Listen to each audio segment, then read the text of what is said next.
માતાજી જય એસબી. નામ પ્રવીણ ઠાકોર.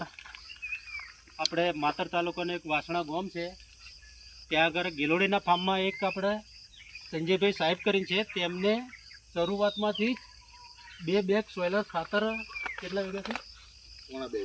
પોણા 2 વીઘા જમીન છે અને 2 વીઘા શરૂઆતથી જ વાપરી નાખી.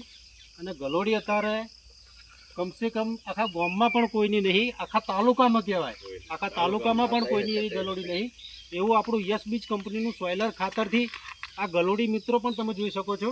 અને અહીંયા આપણે સંજયભાઈ સાહેબ દ્વારા જ આપણે સાંભળીશું. 2 પ્રશ્નો સંજયભાઈ સાહેબ જ કહેશે કે ત્રીજા દિવસે ગલોડાનો ઉત્પાદન કેટલું મળે છે.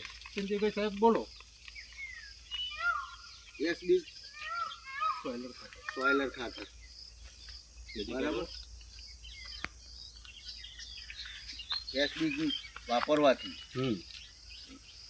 1.5 મહિનો થયો, અંદાજે 1.5 મહિનો થયો. આ સોયલર સિવાય બીજું કોઈ ખાતર વાપર્યું નથી. સરસ, બરાબર. પહેલા નંબરની એક વાત મુદ્દાની આ.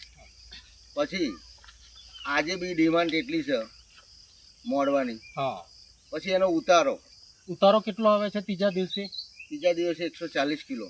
140 કિલો? હા, 140 કિલો ત્રીજા દિવસે. હા, સરસ. એક ભાગ તો હજુ એટલો ડેવલપ થયો બી નથી. બરાબર. સરસ. જ્યાં નથી વાપર્યું જો તમને કહી દઉં. આ મુદ્દાની વાત રાખી.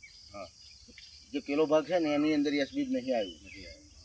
આ ત્રણ ભાગની અંદર આવ્યું. એટલે જે નાખ્યું છે એમાં અલગ પડી જાય.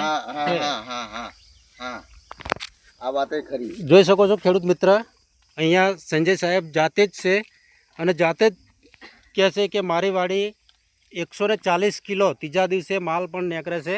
અને મિત્ર તમે જોઈ પણ શકો છો કે એની ગ્રીનરી, ફૂટ, વિકાસ વિડીયોની અંદર આવી ગયા. હા, જોઈ શકો છો કે આની ગ્રીનરી પણ કેટલી પાવરફુલ છે. એનો માલનો ફૂલ જવણ કેટલું બધું જબરજસ્ત. આપણું યસ બીજ કંપનીનું સોયલર ખાતર વાપરવાથી આટલું પાવરફુલ રિઝલ્ટ મળ્યું છે. આખા ગામમાં પણ આવો એક મોડવો નથી એવું સંજયભાઈ સાહેબ તમે કહેશો એકવાર હજુ? આખા તાલુકામાં નથી. સરસ. જય માતાજી. હા, પછી આપણે માર્ગદર્શક એમને આપ્યું, જેને યોગ લાગે તો આની અંદર જોડાય. બરાબર ને? હા, વાપરે. સરસ. અને તમને કદાચ એવું લાગતું હોય તો તમારા મજૂરને પૂછી જુઓ. બરાબર. તમે પણ મિત્ર વેણવા આવો છો ને કાયમ?